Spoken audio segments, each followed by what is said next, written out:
All right. In the interest of all of our times, we'll go ahead and get started with our conversation this morning, this afternoon, again, based on where you're joining us from.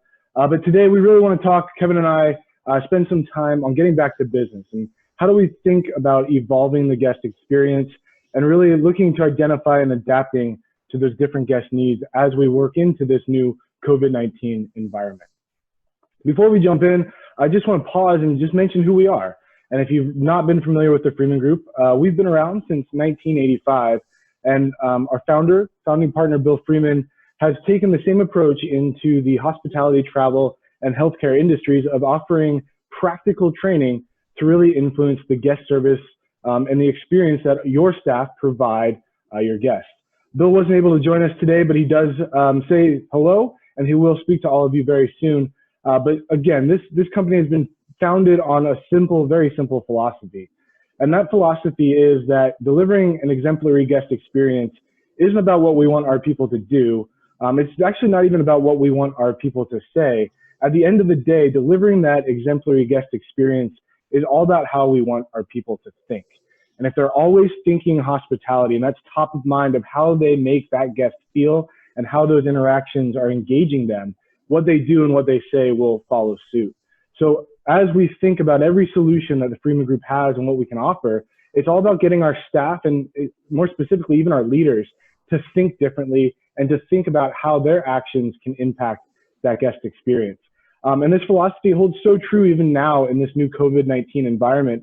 The way that we think and the way that our staff thinks will have huge impacts on that guest experience. And today we're going to talk about those different needs of our guests and how we can act as staff, as frontline staff, and actually as leaders as well, to continue to think hospitality and take care of those guests and improve that guest experience. So today you'll be hearing from myself. My name is Andrew Basor. I'm one of the executive directors here at the Freeman Group, and also my colleague Kevin Hawkins will be speaking in just a few minutes. You'll see him on the video as well. And through our experience both in the hospitality, healthcare, and travel arenas, we're really excited to bring you what we feel is very important when we're adapting to these needs and expectations of our guests. So great to talk to you. Thanks for joining. Thanks for taking the time. And really, we're going to cover three simple things today. Really simple agenda, three key topics we want to talk about. The first of which being identifying those guest needs. We really need to start with the foundation of what are these needs and how have they changed. And we'll talk about how you can identify that of a couple different guest profiles that we're really going to start seeing. Also talk about how do we adapt to those needs? What are we going to do as frontline staff to adapt the experience? And then we'll hit on acknowledging and engaging with our guests. How does that look different when you're wearing PPE? How does that look different when you're engaging in these situations that have obviously changed? Throughout today's conversation, please feel free to ask us any questions through the chat function. We'll compile those questions and hopefully have time at the end to answer some of those questions. If not, in the resources that we provide, we'll definitely find those answers out for you. The moderator is always available. So again, chat if you're having any issues technology-wise or anything going on, we are available via the chat function. All lines will stay muted throughout our conversation, and we'll look to open those up for questions at the end. And finally, at the end of the presentation, we'll be sending the resources along with this presentation out to all of you so you can go back to your teams and have those conversations with them as well. But I'd like to turn it over to Kevin Hawkins and let him take you through the first section of this, this conversation about the perceptions and these different needs that our guests will now have. So Kevin, take it away. Thank you, Andrew. Appreciate that. So what I want to first look at is what has changed. If you're familiar with any of Freeman Group's foundation training, you might recognize some of this slide. But one of our philosophies is when training, you're training someone in one of three key areas. That would be their attitude, skills, or knowledge. And pre-COVID-19, the guest experience was formed by the guest reaction to our attitude, our skill, and our knowledge. In this new environment, there's an added element that's taking center stage, and that's their perceived level of safety. We can clearly see some examples of this in the data that's coming out. Most recently, a poll conducted with 3,500 Americans, 1,000 international participants, showed us 36% of respondents will not fly until there's a vaccine available.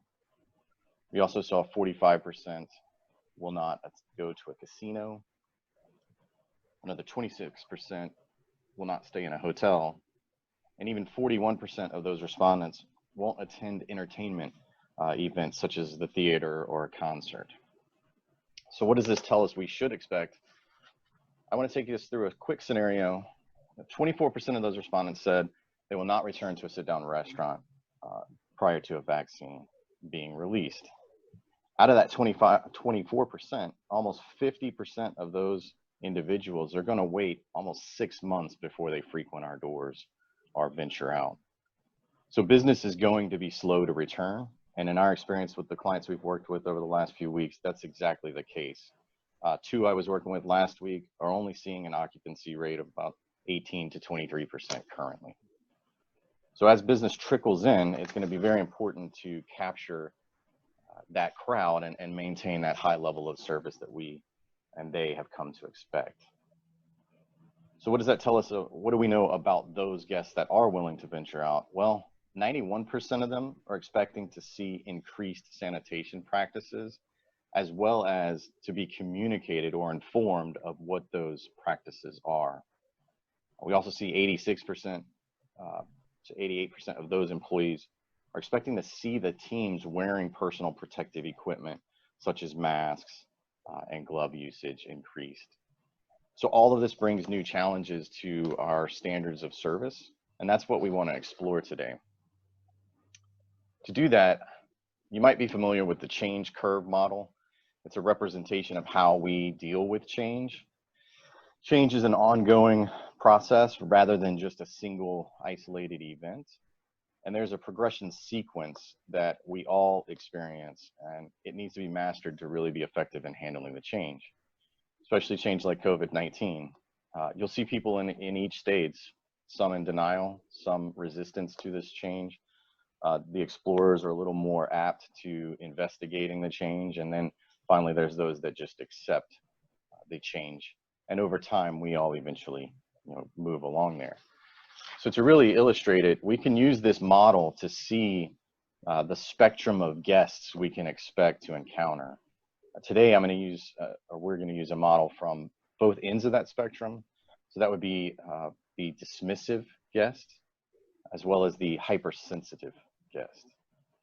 Now, today's discussion is going to be centered on these external guests, but I feel I'd be doing you a disservice if I didn't at least mention we need to consider our internal guests as well. Part of managing this change is going to be preparing your leaders to handle both dismissive and hypersensitive team members. Leaders need to understand that this is a process that we all go through. Just this week, I compared it to the way we handle grief, for example. We all know that there's stages of grief and we have to travel through those, and we certainly wouldn't blame anyone for being in one of those stages. It's just part of the process. Well, change is a lot like that as well. To be a true leader, we need to identify where they're at in the process and help them move along to get to that final stage of acceptance. So now is the time to have the conversations with your teams on how to identify these individuals, as well as how and what to communicate to these guests. So what are we looking for? Let's use the example of the hypersensitive guest first. We've broken this down into 4 key areas: their hygiene and appearance, the environment, the products and services they may use or receive, as well as the communication requirements and needs that we need to adjust. As you can see in this photo, we're going to see some real obvious clues in some existence. These 2 individuals with full PPE on would tell me they are pretty sensitive to the subject of COVID-19.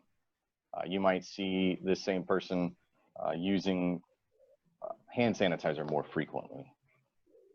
I was working with a client last week, and one guest came in with their own disinfectant wipes and wiped down their entire table, chairs, everything before sitting down.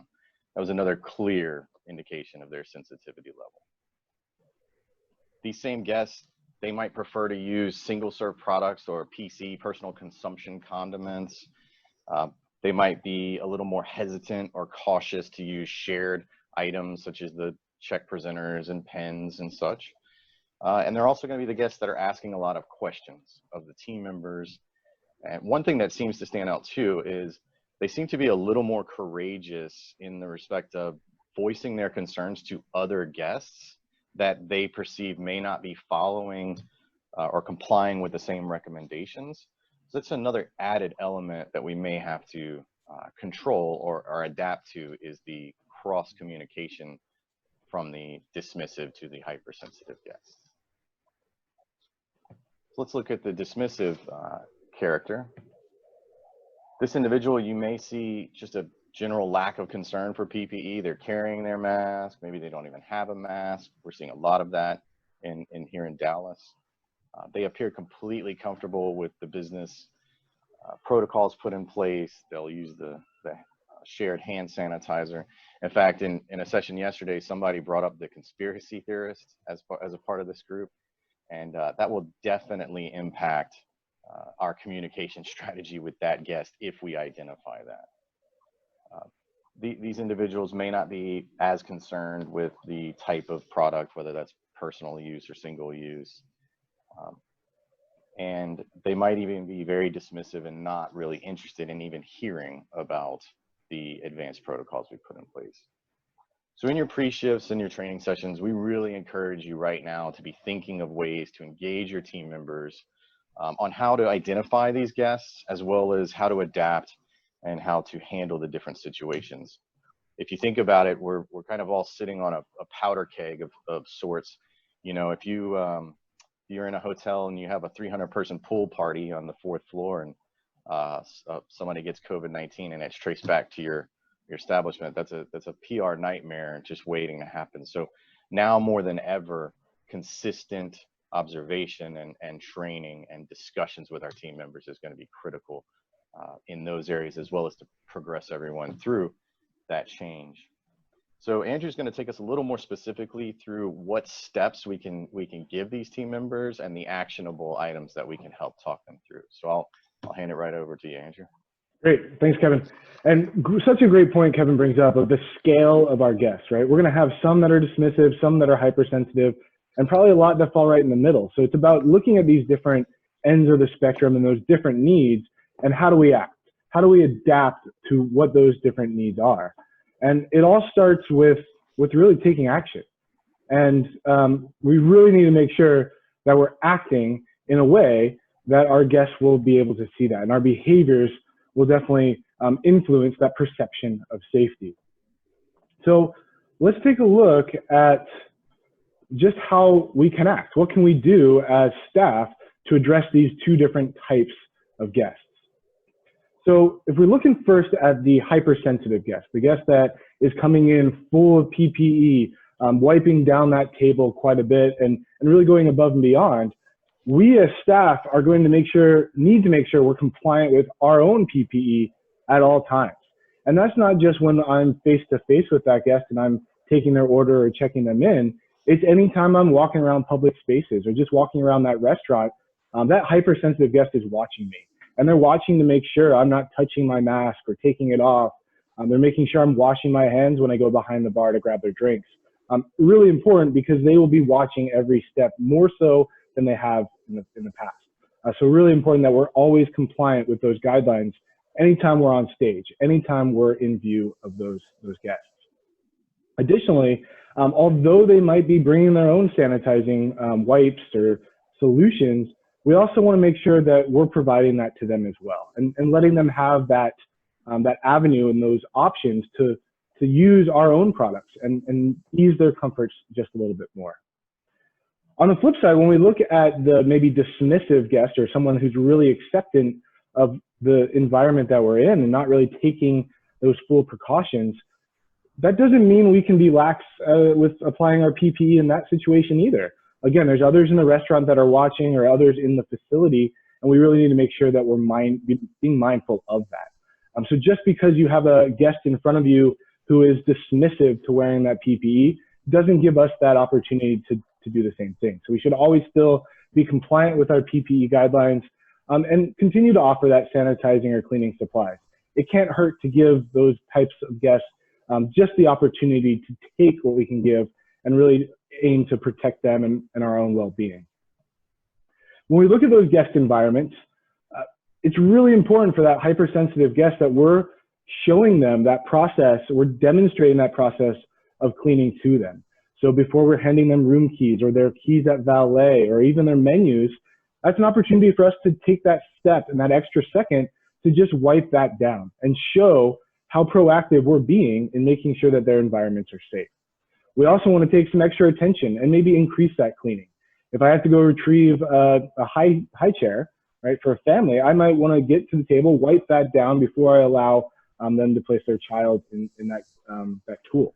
So just taking that extra moment to really enhance the environments that our guests are in will go a very long way to raising that perception of safety that we're providing. When we look at our dismissive guests, again, same applies here. We should still be adhering to all of our business guidelines for cleaning and the policies that we have set out. That doesn't change. And it really, what we can do though, is just ensure that our sanitizers in the common areas are full supply. They're in the right space. So if that dismissive guest takes it upon themselves and actually maybe changes their approach throughout their time with you, those are options for them, right? They can go right to that sanitizer before they get into the elevator. They can clean their hands or whatever that is. So just making sure that the supply and the proper placement of those items is open to all guests, it allows them to then tailor their experience on how they want to approach those new environments. So when we think about just acknowledging our guests and when we are wearing our PPE, there's some things we need to think about when we're having conversations with our staff and even when we're acting ourselves. There's several detracting actions, our nonverbals and our verbals, that really can impact how those interactions go and when we acknowledge our guests with those PPE. So we want to be thinking, am I touching my hair, my face more often? Am I aware of that? Am I thinking about that as I'm going to interact with each of those guests? Am I maybe leaning in too close or am I moving away? What type of nonverbals am I giving out here that could really detract from the experience I'm trying to provide? When we think about verbals, am I speaking too low when I'm wearing that PPE? Do I need to maybe increase that? Am I yelling or screaming? The flip side, how do I find that balance of the actions to not detract from the experience? So when we think about some impactful actions, it's really about asking yourself and your staff, are we providing eye contact consistently? Are we continuing to nod and affirm the messages that our guests are asking or those questions that they're asking? I think the verbals for me, and this is a perfect example, is increasing that volume and finding the right volume. For me, when I wear my mask, sometimes I question, am I being too loud? Am I speaking too softly? Am I enunciating enough? And I have to continue to process and ask myself those questions. The same questions your staff should be asking themselves, and you as a leader should also be asking them to, again, reinforce those impactful actions and behaviors. It's going to take time and practice, and we'll get to, in just a little bit, coaching is going to be the key element to making sure that these behaviors stick. When we look at these detracting and impactful actions, a lot of things that your staff will be doing has become kinesthetic to them. When I say kinesthetic, it becomes muscle memory. It's something they've done for a very long time, and we have to work to change those behaviors and now make these impactful actions kinesthetic to our staff. So a lot of coaching will go into helping to reinforce and correct those behaviors. As we continue to look at some of the actions we can provide when we're delivering those products and services, like Kevin mentioned, it's those single service items, right? Or single serve items, making sure we have to-go options, right? Package that food in the right way. So we're even eliminating the idea that that dishware, or that flatware, the glassware isn't sanitary to them. So being proactive in this situation and providing them with their own pen that they can use throughout maybe their entire interaction with you. We're making sure we have those two different buckets of sanitized and non-sanitized pens available to them. It's thinking about their keys at valet. How are we wiping those down? How are we continuing to keep those items clean and giving off that perception of safety? Regardless if we're dealing with the hypersensitive or the dismissive guest, really the same applies here. And we should be taking this step and going above and beyond to ensure that safety. And single serve items for the dismissive guest, it's not going to make or break their day. But at the end of the day, it shows that we're taking those proactive steps to really keep their safety top of mind. So the same can apply for both of those groups here that we see. I think the really biggest section of the actions that we as staff need to be more aware of is really when it comes down to how we communicate.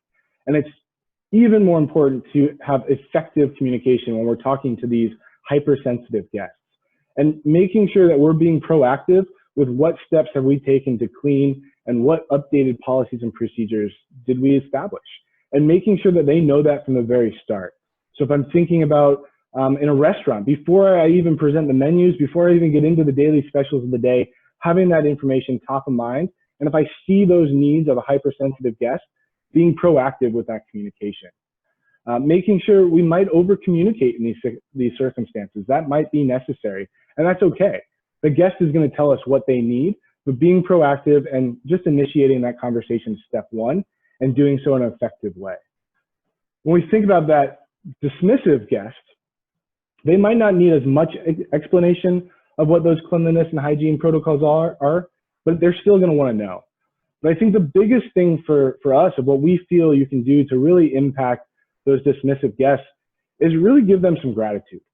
They might come into the restaurant and be very lax about their use of PPE, but the minute that you see them adhering to that is a great opportunity to just thank them.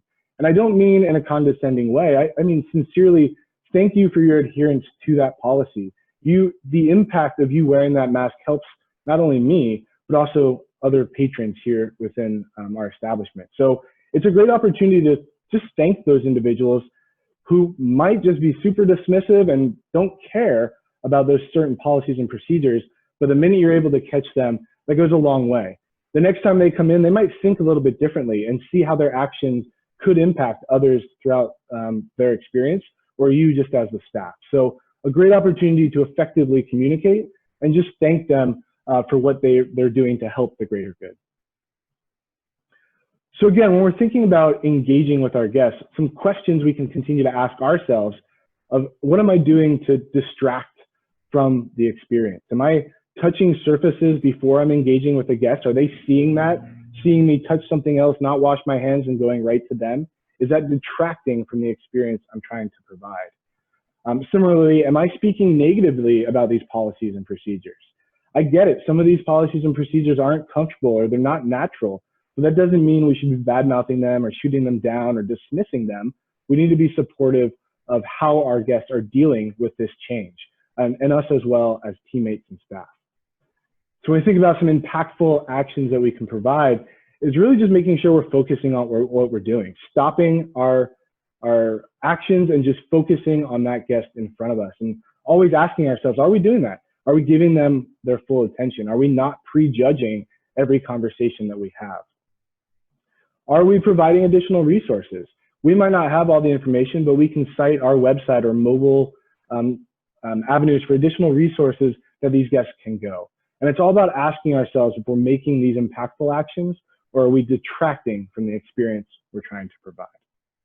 So how do we do this? How do we take these needs, these actions, and what do we do to help our staffs and help our teams to evolve and adapt to this changing environment? Well, the Freeman Group, we've come up with really 3 simple steps to help you do this and to help your teams as they're coming back to business to be effective and keep all of this on top of mind. First and foremost, for us, it starts with standards of performance manuals. And these manuals outline the procedures and standards required of all staff.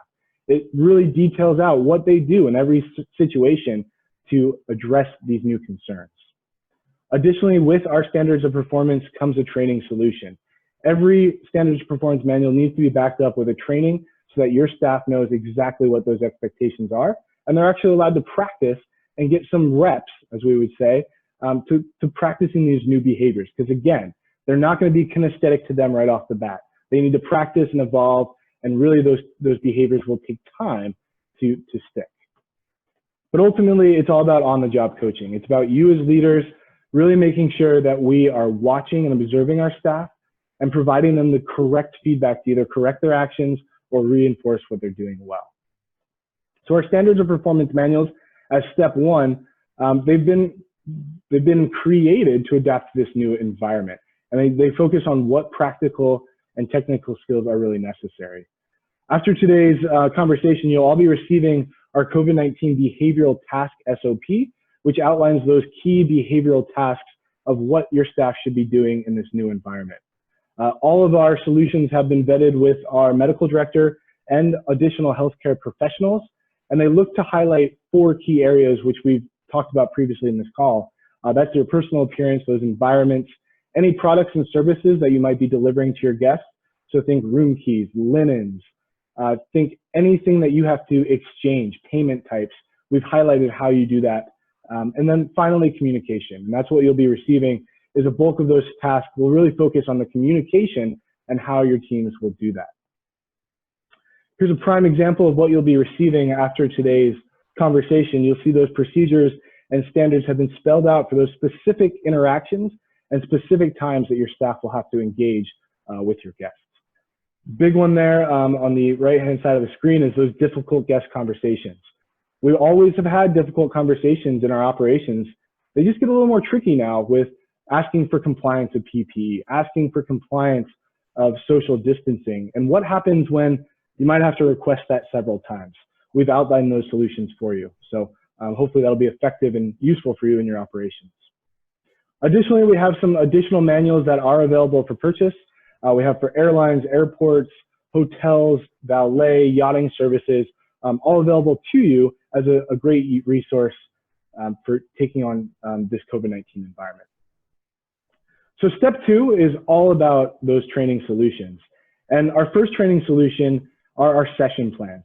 And we've developed very detailed session plans in an easy to follow format that include role play scenarios, questions, and really help to get to training those kinesthetic behaviors. Helps outline those exact tasks that you're looking and expect in the operation. So these training session plans are short 3 to 5 minute training sessions that are intended to happen on the job with your staff, either pre-shift briefings or when they're out there in the operation. They help you to practice these key COVID-19 behaviors via role play, allow them to get those reps. It helps reinforce those standards of performance through effective questions and getting our teams to think about how their actions impact that guest experience. And finally, they're customizable. You can take these documents, customize them as you see fit for what works for your operation and your teams, and based on the tasks that you're now asking of your staff. This is what they look like. Just a great example of how simple they are to follow. 3 key steps of saying, asking, and restating that guides you through each one of those tasks that we'll be providing. These will be available for purchase, and you'll receive a link of where you can access these training session plans. Additionally, what's going with our training session plans is we also offer a foundations workshop to guide you how to do this. And what this session will do is it'll help you understand the benefits of training in this COVID-19 environment. It'll detail those specific training needs and then help you formulate your own training session plans based on organizing and creating those needs of the COVID-19 environment. They, again, will teach you how to effectively ask questions and get our staff to think about the impact of their role. And one of the most influential factors of this session is all about those behaviors of coaching and how do we reinforce and correct the behaviors of our staff in the COVID-19 environment. It becomes even more important now. And that's step 3 of our process, and that's on-the-job coaching. And the only way to sustain a culture of coaching is to be aware and identify that there are an observed level of attitude, skill, and knowledge, like Kevin talked about earlier, and there's a required level of attitude, skill, and knowledge, where we want our staff to get to. And it's all about bridging that gap and closing that gap to ensure that our staff are aware of how their behaviors are impacting our experience. We can identify those gaps through observations, reports, guest feedback, but it's all about observing our staff in the operation and what they're doing or what they're not doing, and ensuring that through 2 techniques, these training sessions that happen daily and coaching, both corrective and reinforcing, we're catching those behaviors, addressing those behaviors. And if we're consistently doing that, if we're consistently coaching and leading these training sessions, it will lead to an improved guest experience. And that's what, at the end of the day, we're here to help you with, is to improve your guest experience and improve how your staff is thinking and how they're acting after having those thoughts about hospitality and everything that they do. So I want to take us back to the change curve model that Kevin introduced you to, and just highlight that as we go through this new COVID-19 environment, you're going to see our guests in that denial, in resistance, and hopefully get to that acceptance phase. But at the current moment, I would argue that a lot of people are in this exploration zone, and they're exploring what options they have. They're exploring what your business can offer them and how you're going to adapt to the new COVID-19 environment. And now is the time to be hyper-focused ourselves on how we're treating those two different types of guests. And if we are effective and we nail it, that means that guest is more likely to return or recommend based on the experience that we provided. So now is the time to really hone in on these skills, get back to basics, and adapt how we're acting in this exploration zone that our guests are entering into. And eventually they'll get to acceptance and we'll move forward in this new environment. But now's the time to seize that moment and make sure we're really addressing what behaviors and what those needs of our guests are. So with that, thanks so much for joining us today. I don't know if I see any questions coming through the chat, but I'd definitely be happy to open up the line if anyone has any questions for Kevin or I. I'll go ahead and allow you to unmute yourself. So feel free to unmute, and if you'd like to ask a question, feel free.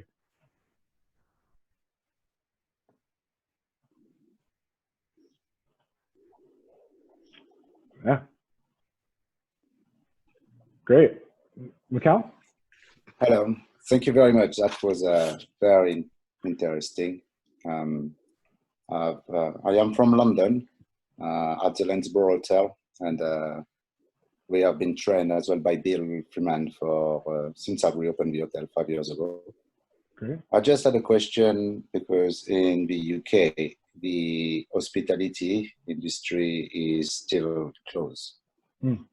And I think in the United States, I don't know exactly which states you're from, but it's open. Correct.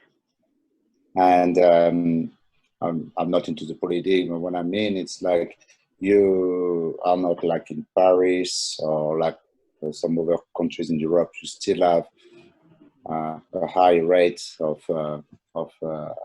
contamination.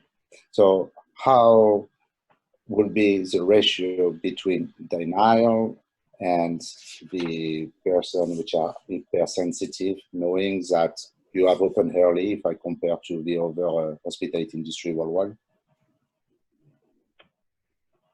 Yeah, I think we're learning a lot here as well on how things continue to evolve and open, and as we're taking those steps to open different outlets, and as we start really keeping and trying to minimize how many people we have in our location so we can provide them that one-on-one service, and testing things out and really trying to adapt to those different needs and find out what is our customer base, how much denial are they in, and how much acceptance do they have. But each guest is coming with their own feelings of that, and I think it's really based on those cues. Kevin, I know you were on site at a hotel recently this week, so I don't know, just from your own experience, what you saw there. Yeah, thank you. I was going to add to that. Just my personal experience working with the 2 or 3 clients that I have over the last few weeks, we are seeing a lot more of the dismissive personality for various reasons. And one of the challenges with that individual is, as you know, having a conversation, asking someone to put on their mask, for example, and they're very dismissive, that could lead to a pretty tense conversation. So one client, what I really liked the way they approached it is every team member was trained to approach that conversation almost as a reminder. So when they saw a guest not wearing a mask, they would remind them that, we have some extra masks back here in case you forgot yours in the room. We'd be happy to give you one. And almost every guest said, "Oh, I did leave my mask. Yeah, can I get one?" And so it was a nice way to have that friendly conversation and get some compliance out of guests. Of course, there's those one-off bad apples that just refuse flat out to participate. But I think you can see them, at least moving into that explorer mode, like Andrew said, partly because everybody's been locked up for so long. They're just ready to get out and experience the world. So with gentle nudges, gentle reminders, I would say 90% of the people have been complying with those requests and those reminders. with those few outliers. And then there has been a handful of those hypersensitive, but I think, you know, even my own wife, I would qualify as a hypersensitive, and me kind of more in the middle scale.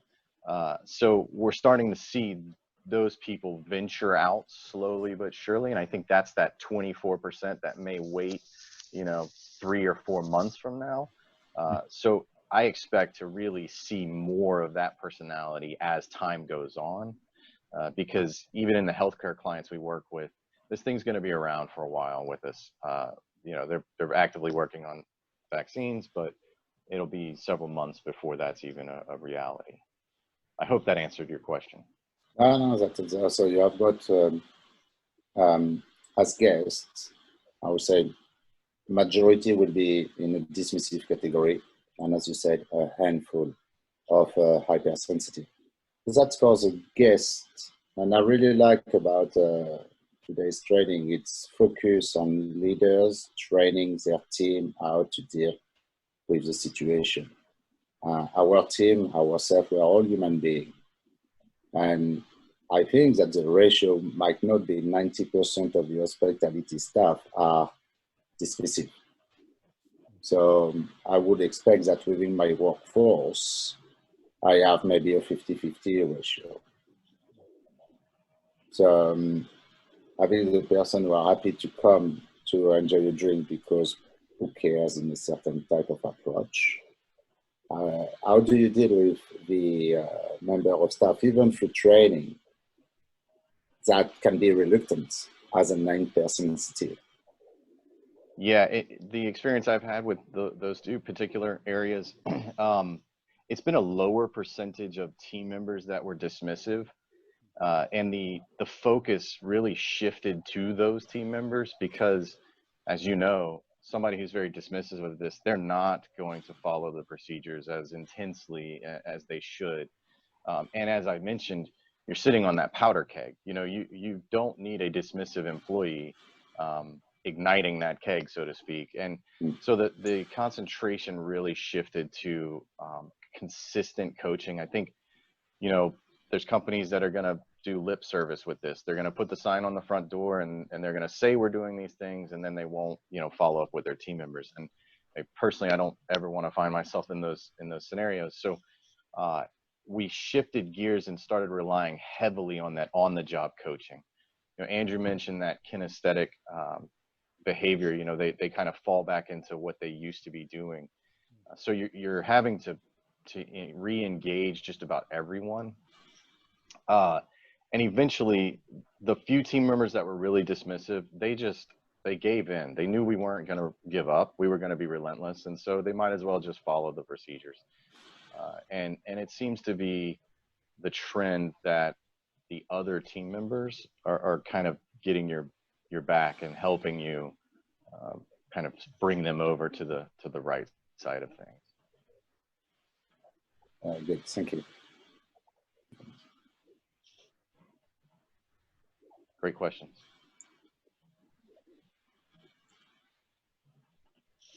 Happy to take any additional questions.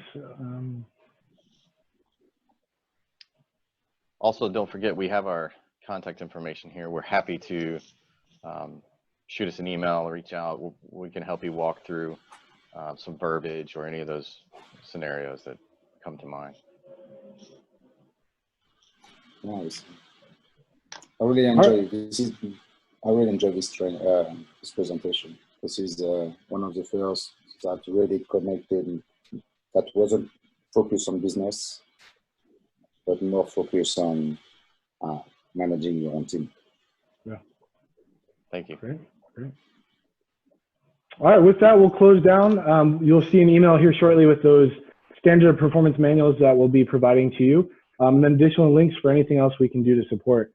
Again, thanks for taking the time to join us today, and we look forward to speaking soon. Thanks a lot. Thanks, everyone.